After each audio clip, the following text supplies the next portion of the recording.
Guy Powell here, and welcome to the next episode of the Backstory on Marketing and AI. And if you haven't already done so, please visit prorelevant.com and sign up for all of these episodes and podcasts. I am the author of the upcoming book, The AI Marketing Machine, and you can find out more information on that at marketingmachine.prorelevant.com. Today, I'm interviewing John Long of Thynk.ai, and he's got a great story and really some fascinating insights on marketing and market research and AI and everything in between. But let me tell you a little bit about him. He is the driving force behind Thynk.ai, blending his expertise in AI with a passion for empowering businesses to achieve transformative growth. With a proven ability to simplify complex technology, John helps organizations streamline operations, boost efficiency, and unlock practical AI solutions tailored to their needs. A sought-after mentor and speaker, John shares his insights on AI with audiences of all sizes, and today with ours, and inspiring innovation and success. Beyond work, John enjoys spending time with his wife and 4 kids. He's right now up in Bear Lake in Utah, and he was kind enough to take a couple of minutes out of his time for us today. And cheering them on with theater shows and soccer games and dance recitals. Love that soccer. And known for his optimism and problem-solving skills, John is dedicated to helping others reach extraordinary levels of success. John, it's so good to have you. Thanks for being available today. Yeah. Oh, Guy, thank you. I'm thrilled to be with you and thrilled to be on your show and with your audience. So thank you for the time. Absolutely. What is your backstory on AI and marketing? How did you get involved in this? Yeah, so I'll tell you, I have a very diverse background. I'll run through it quickly, but studied business in college. Right out of college, went into entrepreneurship, started a real estate investing company, did that for a few years, and then when the market crashed in '08, got into heating and air conditioning, did that for a couple of years, which obviously is not the type of background you typically think of when you think like, oh, I'm going to talk to some guy that's running an AI business. But about 15 years ago, I made the switch, had a really hard pivot in my career into technology. Started working with technology companies doing sales and product development and business strategy. And about 6 years ago, I started working with and helping run a company that was using AI in the aerial imagery space. And so we would fly airplanes over cities, taking high resolution pictures, and then we would use AI. We didn't call it AI back then. We called it machine learning and computer vision, which are types of AI, right? But we would use that to create three-dimensional models of buildings and properties.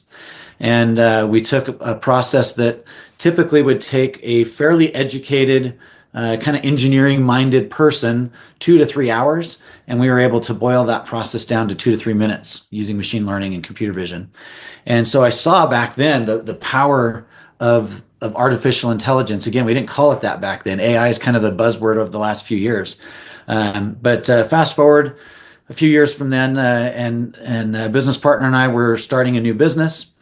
And we said, gosh, wouldn't it be great if we could use AI to help with our pre-sales, right? The prospecting, the lead qualifying, the scheduling, and that type of thing, the SDR motion. And so we said, yeah, let's see if we can find a solution to do that.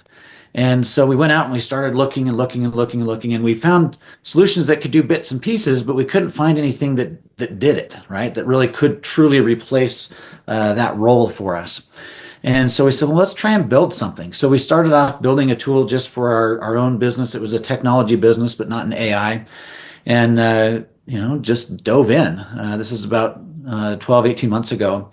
Built an AI solution. And we after we built it, we said, that's actually a pretty good solution. Maybe we should sell that instead of just use it. And long story short, pivoted into AI really hard and have been going strong in AI ever since. So that's how we ended up where we are. But I think like many people, I had the realization, a few years ago that AI was coming, AI was here, and it was doing amazing things, and that we needed to use it. And so, Yeah, absolutely. Is that then now the focus of Thynk.ai, or are you doing anything else there? No, that's our focus. Yeah. So we've built a communication agent that can help with pre-sales like we initially designed it for, but it also is great for customer support, customer service. We have folks using it in HR, post-sales, trainings, all sorts of things, but fantastic communications agent. Yeah, yeah, fantastic. Well, a big piece of AI, especially in lead gen, is market research and competitive intelligence. So tell us about how how you're using that, and maybe some top tips there. Yeah, so I mean, our AI agent isn't designed to do the market research and market intelligence like you talked about, but we certainly look at the results that we're getting with our AI to inform our marketing where we are seeing success or where we're falling short. We recently did a big marketing campaign, and being transparent, I hope that's okay. It didn't go very well. It didn't go very well. And so we used the AI data that we had gathered from our agent, which was engaging with the leads coming through, and tried to figure out why we had as low of a conversion rate as we had. And so we were able to do a little bit of a deeper dive by analyzing that data. And it's much easier to analyze AI data than it is to go back and try to analyze human data, right? And go back to sales reps and say, hey, how come the call you had 2 weeks ago didn't work as well as we wanted it to work? And what about the call the day before that and the day after that, right? Without having access to data, it's difficult to be able to do that. But we had all the data, which made it a lot easier for us to do. Yeah, absolutely. So now you talk about like practical AI on stuff like that. So what do you mean by that, and what are some of the misconceptions about when you're adopting AI? I think a lot of people think that AI is going to be their silver bullet, right? They think like, oh, all we need to do is adopt AI and then we're going to take over the world. And AI is fantastic and it does a lot of great things, but it's not necessarily a silver bullet. It is a tool in the toolbox and it can do a lot of things. So maybe it's a multi-tool in the toolbox, but it doesn't do everything, at least not yet. I think that day's coming, but not yet. And so you have to treat it as such. And we have what we call the 10-80-10 principle. And that is that the first 10% of any project that you're trying to use AI with still has to be done and designed and figured out by humans. We have to start the process. We can then hand it off to AI and let AI do 80% of the work. And it can do that very, very quickly and at a high level. And then we still have to step back in as humans and do the final polishing, that last 10% and kind of the final draft. And so I think that that's important to keep in mind, that it's not a silver bullet. It's not just going to simply do everything for you magically the first time perfectly. And you still have to stay involved. You still have to watch it. You can refine it and it can get better. If you move into agentic AI, which we're doing a lot more with agentic AI, that type of AI is designed to go a little bit further in terms of crossing the finish line. But it still isn't a silver bullet, and it still is going to take people reasoning, thinking, reviewing, changing, adapting, etc., to tweak the process and really get it dialed in.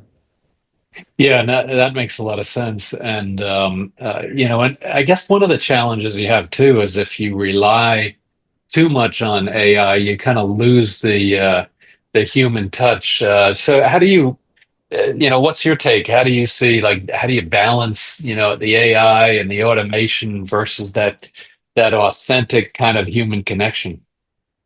Well, I think it depends on where you're using the AI in your business process, right? We focus on helping people use AI at the top of funnels, right? Top of sales funnel, top of customer support funnel, top of HR funnel. But it feeds two people, right? And it's there to help handle a lot of the busy work. Our mission statement is that we are helping humanity save billions of hours by helping people do better work and less busy work. And that inherently tells the story of what we're trying to do, right? We want to eliminate the busy work, the things that people don't really like doing, that are repetitive in nature, that they have to do over and over and over again. Those are the tasks that cause you to lose good employees, right? And so allowing AI to take care of that, but still feeding two people, and feeding to people at the pace that the person wants to be fed to people. And so all of our AI agents are designed so that if someone says, "Hey, can I just talk to a person?" Sure, no problem, and they'll get you transferred over. But the reality is our AI agents can do 80 or 90% of the work that needs to be done, and then they still hand it off to a person to kind of finish things off and make sure it's done correctly. Yeah, it's funny that you say that. I've been suffering through some challenges on my website and also on our back end with some of our storage and it's funny, at some point those, in the chat bots especially, you're going through the chat things, and at some point you just say, just get me to an agent. Yeah. And to what you're saying, that is so important to finally get somebody that can, you know, meet your needs outside of the structure that's trying to be put in front of you. Well, and I think part of that is because AI is very, very myopic in its focus. It takes things very, very literally, right? And so if you ask it a question, and it will answer the question, and it doesn't think about other things. It doesn't think about the peripheral of what that may mean. If I change this on my website, will it do what I need it to do? Well, it will. It's going to mess up the whole rest of your website, but that little thing that you were trying to do will then be done, right? And so, yeah, you have to be able to kind of zoom out sometimes and think a little bit wider picture, and then zoom in, and AI struggles to do that. Yeah, it's funny though, and I don't mean to get down on the chatbots, but the thing that I found is interesting is quite a few of these chatbots, they are are built to be structured, and I don't know, maybe they're not using AI behind it, but you kind of think when you look at ChatGPT and Gemini and some of those other ones, they are very open to a lot of flexibility, and yet on some of these chatbots, they just don't get you there. Yeah, and I don't know what chatbots you've been using, but our technology is designed to allow our customers, to say, "I want guide rails, but I want the guide rails, this wide, or I want them this wide," and they can kind of dictate how they Yeah. want the AI to respond. And some companies are very open to, hey, let it do whatever it needs to do. And others are very strict, almost like word for word answers, right? And so it can vary. A fun experience I'll share with you. We were building an AI chatbot for a real estate investment company that owns rental properties, single family rental properties. And this group owns a lot of single family, thousands and thousands and thousands of rental properties. And so they were spending millions of dollars a year on service and repair calls, not the work. They're spending multiple millions of dollars on the repair work, but just on the call center to handle their service and repair calls. And so we put an agent together for them to test out. And we were testing the agent, and we called, and the agent was really designed to first determine if the service request they were calling about was an emergency or not. And then if it needed a specialized trade, an electrician or a plumber or something like that, what trade was needed. And then it would schedule accordingly. If it was an emergency, then it went to an emergency calendar for that trade. And if it wasn't an emergency, non-emergency calendar for that trade. And so we were testing it, and we were pretending to call in and say, "Oh, my bathroom has a leak. There's water spraying out. Help." And it did exactly what it was supposed to do. It determined, okay, this is an emergency and they need a plumber, and it got us scheduled. And then, kind of for fun, we weren't even thinking about it. We said, "What do I do about the water spraying all over the place?" Right? And we had some pretty wide guardrails on the AI, and the AI said, "Hey, you need to turn the water off. Go find the water shutoff valve." And we were like, "What's a water shutoff valve?" Pretending we're a renter. Maybe we've never owned a home before. Maybe we don't know what that is. And it went step by step, teaching us where to go and look, what it looks like, which direction to turn it off, and how to shut the water off in our bathroom. Now, that was just a test scenario, but it kind of blew us away, like, wow, it did a great job of allowing some leeway there and not being so myopic that it was only, no, sorry, you're scheduled for Tuesday. You're just going to have to deal with water spraying in your bathroom till then, right? But it took care of the problem. And so, yeah, you can kind of set those guide rails on the back end. A lot of chatbots are more of kind of a choose your own adventure, where they've got like three options, and then once you choose one of those options, you've got two options, and so you're going Yeah. down a decision tree, as opposed to truly having an AI agent that knows, has a knowledge base and can answer. And so, anyway, but it's amazing. It's amazing what the technology can do. Yeah, yeah, that is a great story, and interesting that the guardrails there were that you were able to have them pretty wide, and it actually then helped to really solve the immediate need while it's Yeah. solving the next immediate need while it's solving then the medium term need. Now, what about using AI in sales and marketing? Do you have any interesting examples there? Yes, I've got some great examples. So we've got a couple of relevant examples that I'll share just from recently, within the last week or two. We've got one customer that was reaching out to old customers that had purchased from them in the past. This is an e-commerce company, and they had purchased from them in the past, but hadn't done any business recently. And they called us. This was on Father's Day, so this is a few weeks ago. They called us the Friday before Father's Day, and they said, "Hey, we're going to run a Father's Day sale." And of course, they're reaching out to us Friday at 3:30 p.m. Father's Day weekend, right? And they said, is there any way that we can reach out to 21,000 past customers and let them know about our Father's Day sale? And our agent can make calls, send texts, and send emails and respond, read and write, etc. And we said, yeah, sure, we can do that. And so we loaded their 21,000 contacts in, told the agent call and text all these people and tell them about the Father's Day sale. And so they did that. Reached out to 21,000 people, and they had like 70, no, they had $90,000 of additional sales come in that weekend as a result of that effort, which for them was very, very significant, right? That's a lot of revenue for them.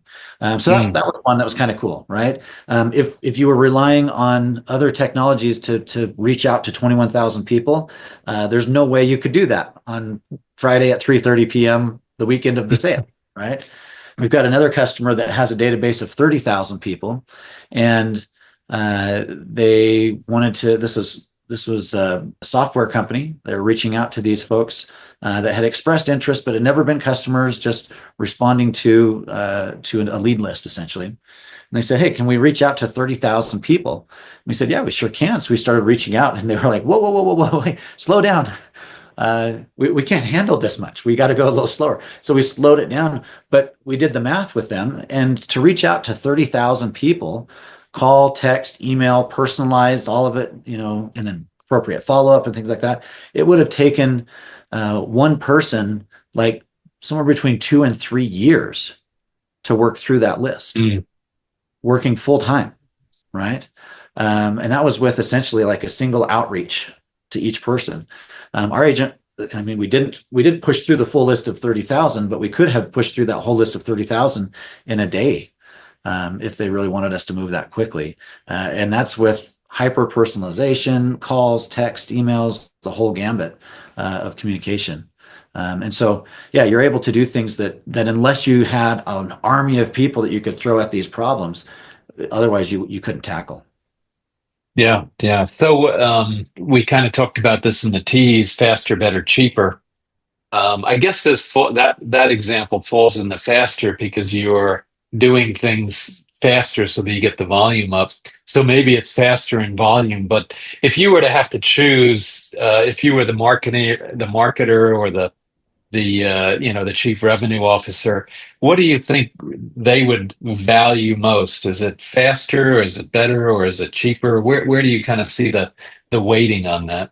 Yeah, so we did kind of talk about this before, which was fun. And if I'm wearing my CEO hat, I want faster, better, and cheaper, right? I want them all. And in some ways, AI is allowing us to do that. We actually get better results on our sales outreach with AI than we're getting from our human counterparts.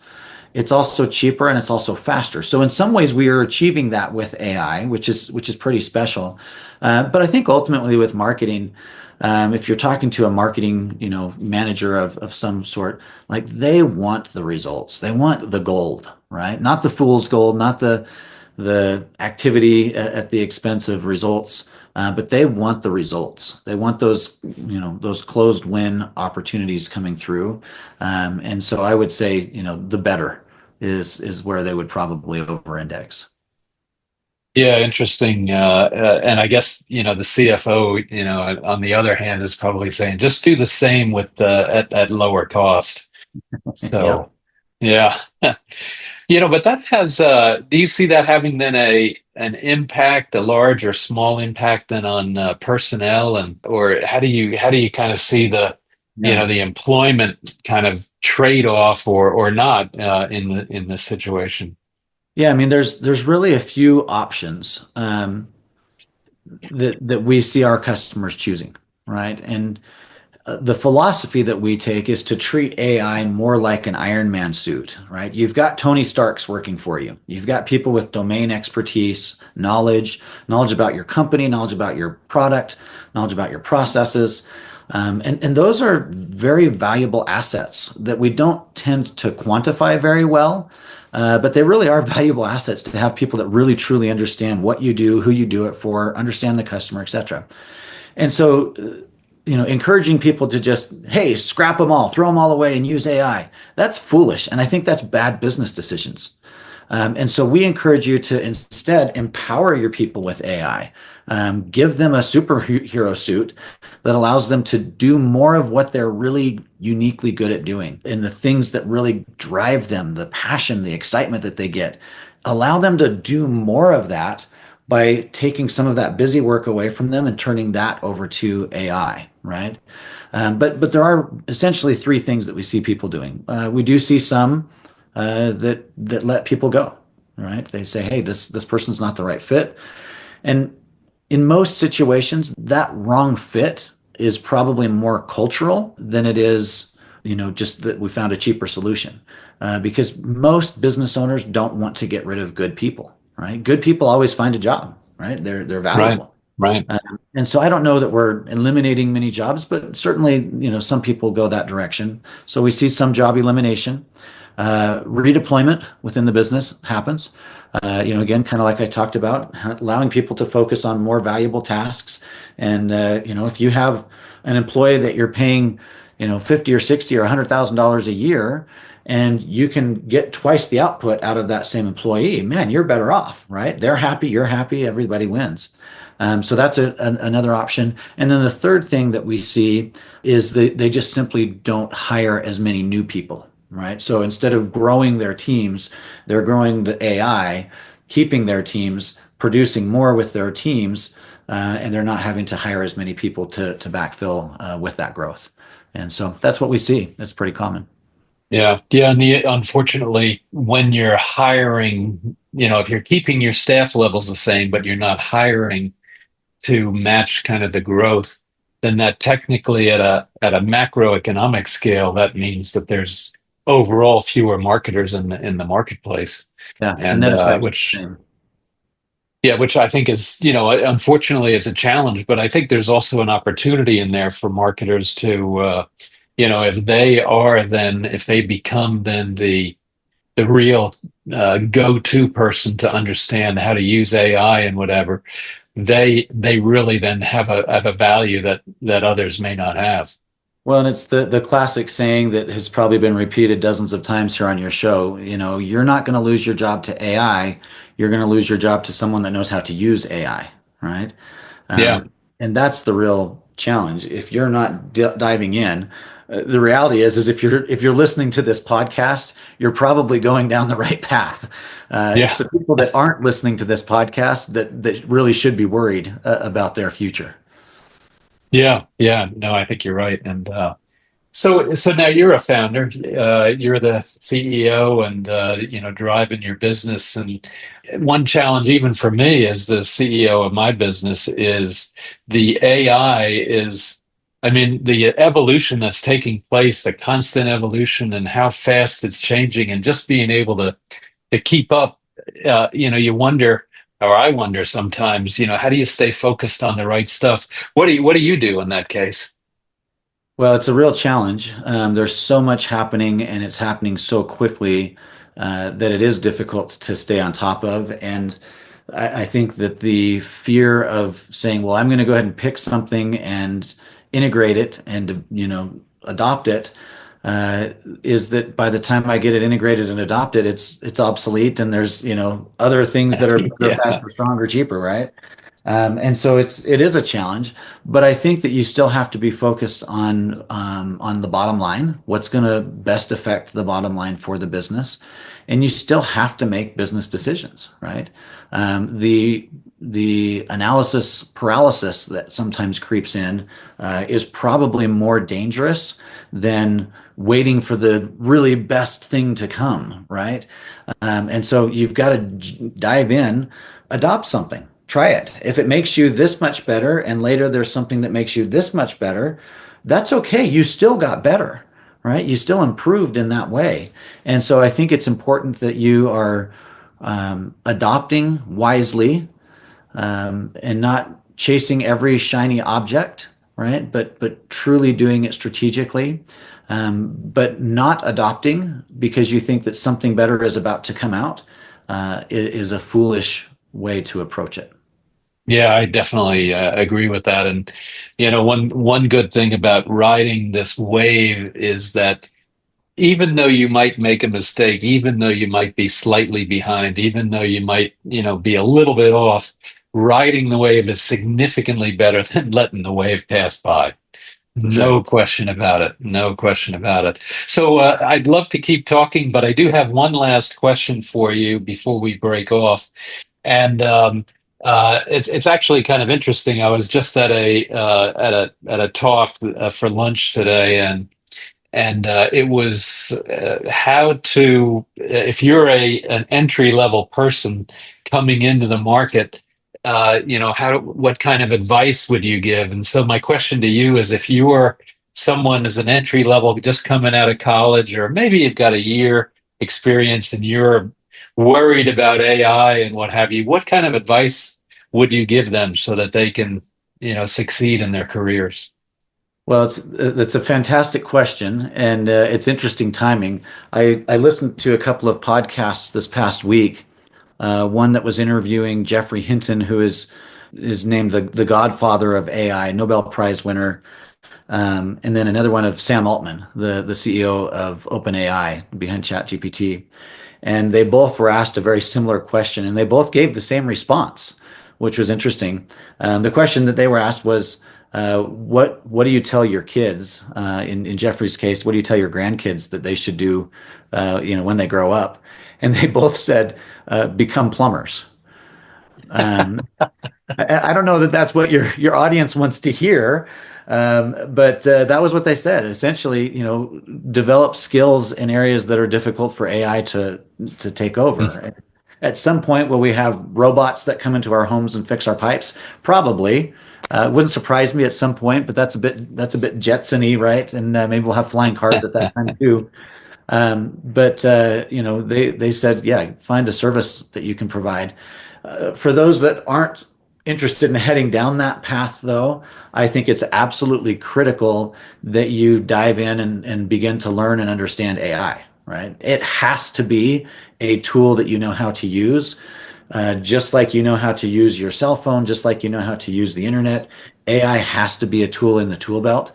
And you need to understand the differences between, agentic AI and generative AI and machine learning and computer vision. And not that you need to know all of those, but at least understand the differences, and understand the differences enough that you could then employ that tool, or at least direct the employment of that tool in the workplace, right? And understand, like, hey, this problem that we're facing may be a good one for us to turn to generative AI or agentic AI to help us solve.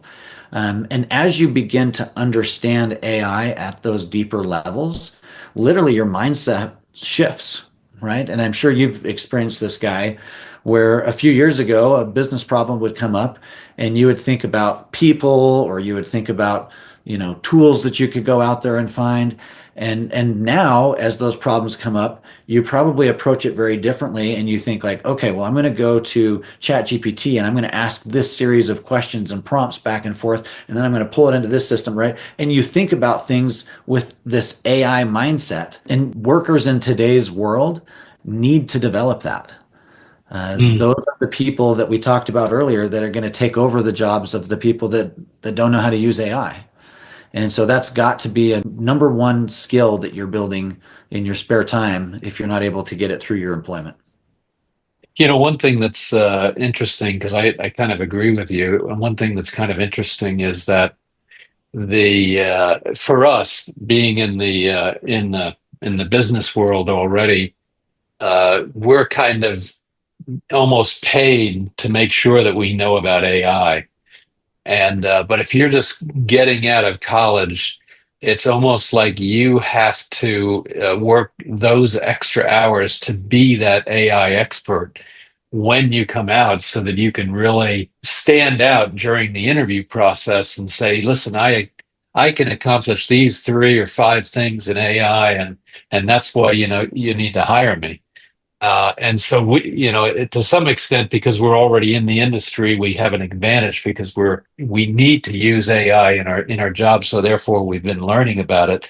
Whereas, sometimes coming out of college, you may know a little bit about AI, but you may not have the actual application of AI specifically to the job that you're looking for. And I'm curious, Guy, as I think about that skill set, and I think, okay, how do you tell someone, how do you teach someone to develop that skill set? I think what we're really talking about here is a skill set of problem solving, right? You don't have to be the expert, but you need to know how to find the expert or how to find the answer and to solve problems. And so as I'm having a dialogue in my head as you're talking, I'm thinking, okay, what would I tell my kids? And I would probably say, hey, put the games away, put the social media away. And if you're going to fill your time with something that's, of lesser importance, uh, dive into problem solving games or, riddles or things that are going to force you to think. Yeah. Because that's really where the power comes with AI is the person that is able to think in a problem solving format and then instruct AI to assist them in that. That really is the key of moving things forward with AI. Yeah, yeah, absolutely. I couldn't agree more. Well, I could go on. I'm sure you could too, and but unfortunately, we got to cut it here. John, thank you so much for participating and being involved, and I love your perspectives on things. It's definitely helpful for the audience. I'm sure it would be. So, where can folks learn more about you and your company? Sure. Well, happy to have people hit me up on LinkedIn. Easy to find there, John Long. If you look for Thynk AI, Thynk AI, you'll find us there as well. And then visit our website. You can go to the website at Thynk.ai, Thynk.ai, and you can test out one of our agents. You can have a call with it. They'll call you, text you, email you, have some fun visiting with Eric at our website. And then if there's something that we can do to help you in the world of AI, please reach out and let us know what we can do. Fantastic. That's Thynk.ai, Thynk.ai. John, thank you so much. And for the audience, please stay tuned for many other videos in this series on the backstory of marketing and AI. And if you get a chance, please visit marketingmachine.prorelevant.com and download the first chapter of my upcoming book and maybe some other valuable excerpts. John, thank you so much. It's been so good to have you on. Thanks, Guy. Thanks, everybody. Have a great day.